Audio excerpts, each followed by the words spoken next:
옛날에는 전쟁이나 밀란이 자주 일어났지만 재물을 안전하게 보관할 방법이 없었습니다.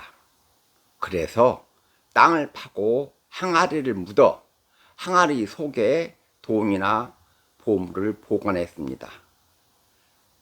땅속에 묻어두면 불에 타거나 파괴될 염려도 없고 빼앗길 염려도 없고 전쟁으로 피난을 떠나도 돌아오면 되찾을 수 있기 때문입니다.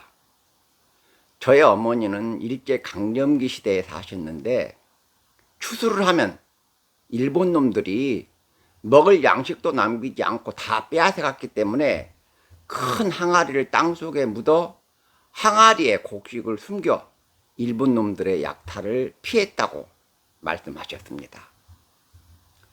오늘 성경에 보면 어떤 일꾼이 밭에서 일을 하다 우연히 숨겨진 보화를 발견하고 자기 소유를 팔아 그 밭을 샀습니다.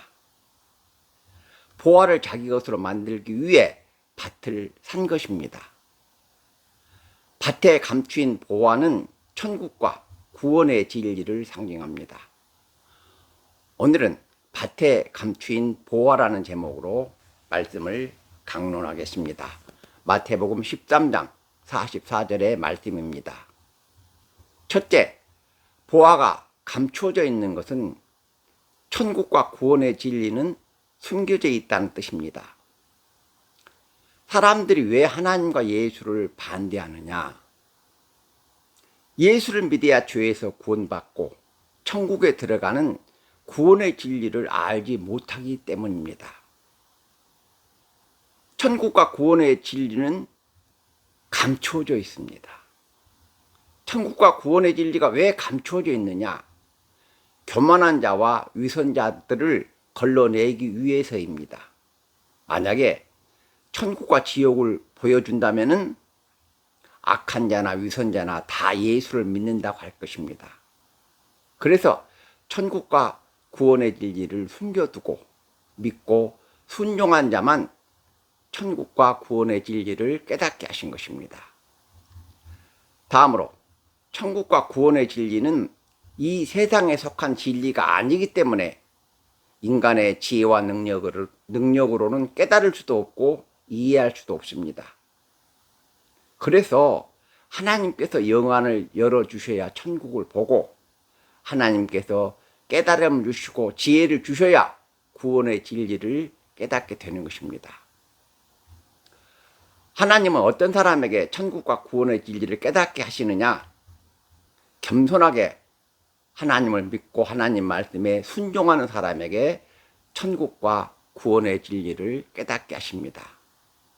예수님은 마태복음 11장 25절에서 천지의 주제이신 아버지여, 이것을 지혜롭고 슬기 있는 자들에게는 숨기시고 어린 아이들에게는 나타내심을 감사하나이다 라고 말씀하셨습니다. 자신의 지혜와 지식을 자랑하는 교만한 인간은 천국과 구원의 진리를 깨닫지 못하지만 어린아이처럼 하나님 믿고 하나님 말씀에 순종하는 사람은 천국을 보고 구원의 진리를 깨닫게 하셨다는 말씀입니다. 천국과 구원의 진리는 숨겨져 있는데 겸손한 마음으로 하나님을 믿고 하나님 말씀에 순종하는 사람이 천국과 구원의 진리를 깨닫는다는 것을 기억하시기 바랍니다. 둘째, 일꾼이 일을 하다 우연히 보화를 발견한 것처럼 구원은 전적으로 하나님 은혜입니다. 일꾼이 보화를 찾고 보화를 발견하기 위해서 일을 한 것은 아닙니다. 일꾼은 밭에서 일을 하다 우연히 보화를 발견했습니다. 무슨 뜻이냐? 구원은 하나님 은혜라는 뜻입니다. 그리고 일꾼이 일을 하다 보화를 발견하는 것은 열심히 일하는 사람이 하나님 은혜와 축복을 받는다는 뜻입니다. 하나님은 열심히 일하는 사람에게 은혜와 축복을 베푸시기 때문입니다. 바쁘고 시간이 없다고 복음을 거부하고 하나님을 멀리하는 사람은 자기 발로 자기 복을 차는 어리석은 인간입니다. 바쁘다고 밥 안 먹고 바쁘다고 잠 안 잡니까? 아무리 바쁘고 시간이 없어도 중요한 일과 꼭 필요한 일은 하게 되어 있습니다. 팥죽 한 그릇에 장자의 권리를 팔아먹은 에서처럼 먹고 마시고 헛된 일에 집착하기 때문에 시간이 없는 것입니다. 다음으로 감추어진 보화는 반드시 드러나야 보화가 됩니다. 땅에 숨겨진 보화가 드러나지 않으면 보화가 없는 것과 같습니다. 제가 어렸을 때 우리 집은 마을의 변두리에 있었는데 마을의 중심에 있는 낡은 집을 사서 헐고 새 집을 지었습니다. 낡은 집에 살았던 사람은 도박이 심해서 부인은 돈만 생기면 천장이나 처마 밑이나 여기저기에 돈을 숨겨두었습니다. 그러다 남편은 술과 도박으로 죽고 여자는 남편의 도박 때문에 속을 썩히다 화병으로 세상을 떠났습니다. 낡은 집을 철거할 때 집 여기저기에서 숨겨진 돈이 쏟아져 나왔지만 폐기된 일본 돈이라 아무 소용이 없었습니다. 감추어진 보화가 발견되지 않았기 때문에 주인에게 아무 소용이 없는 보화가 된 것입니다. 많은 사람이 천국 보화를 발견하지 못하고 구원의 진리를 깨닫지 못해서 지옥으로 가고 있습니다. 그리스도인은 사람들이 천국의 보화를 발견하고 구원의 진리를 깨달을 수 있도록 열심히 복음을 전해야 합니다. 그리고 이 인간의 구원이라는 것은 하나님 은혜라는 것을 기억하시기 바랍니다. 셋째, 보화를 발견한 일꾼은 보화가 묻힌 밭을 사서 자기 소유로 만들었습니다. 보화를 발견한 일꾼은 보화를 땅에 묻어두고 집으로 돌아갔답니다. 사람들에게 알려지면 보화를 빼앗길 수 있기 때문입니다. 이 보화는 오래전에 어떤 사람이 자기 밭에 숨겨두었는데 이 사람이 가족에게 알리지 못하고 죽었고 그동안에 이 밭은 여러 사람을 거쳤기 때문에 현재의 밭 주인도 보화의 주인은 아닙니다. 그러나 만약 일꾼이 보화를 발견한 것을 알면 주인은 어떻게 하겠습니까? 내 밭에서 나온 거니까 내 거라고 그렇게 주장할 것입니다. 그래서 일꾼은 보화를 흙으로 덮어두고 집으로 돌아가 자기 재산을 처분하여 보화가 숨겨진 밭을 샀습니다. 보화가 숨겨진 밭을 사서 자기 소유로 만든 후에 보화를 캐내면 누가 말을 하겠습니까? 구슬이 서말이라도 꿰어야 보배란 속담이 있습니다. 아무리 좋은 기회를 얻어도 기회를 잡지 못하고 기회를 활용하지 못하면 소용이 없다는 뜻입니다.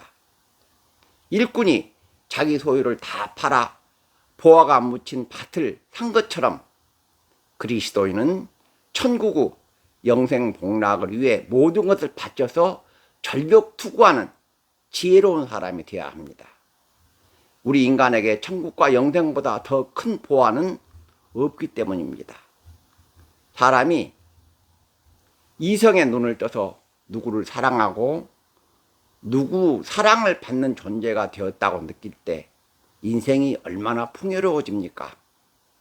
세상 만물이 새로운 의미로 다가옵니다. 그러나 영원할 것 같던 사랑의 기쁨과 사랑의 열정도 세월이 흐르면 시들고 변하고 퇴색합니다. 반면에 예수가 주는 신령한 기쁨은 거친 쇠파와 인생의 경랑에도 시들지 않고 변하지 않고 흔들리지 않습니다. 예수님의 사랑과 은혜와 능력은 무한하기 때문입니다. 우리 인생과 우리 사회의 문제를 해결할 수 있는 분이 누굽니까? 예수님입니다. 예수가 들어가고 예수님 말씀이 들어가야 사람이 변하고 사회가 개혁되고 세상이 변하기 때문입니다. 그리스도인은 숨겨진 보화를 자기 소유로 만든 일꾼처럼 천국과 영생복락을 위해서 전력 투구하는 지혜로운 사람이 되어야 한다는 것을 기억하시기 바랍니다. 말씀을 맺겠습니다. 첫째, 보화가 감추어져 있는 것은 천국과 구원의 진리는 숨겨져 있다는 뜻이라고 말씀드렸습니다. 어린아이처럼 겸손한 마음으로 하나님 믿고 하나님 말씀에 순종해야 천국과 구원의 진리를 깨닫는다는 것을 기억하시기 바랍니다.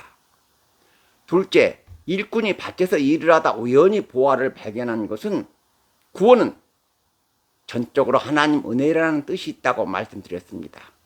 구원은 하나님 은혜라는 것을 기억하시기 바랍니다.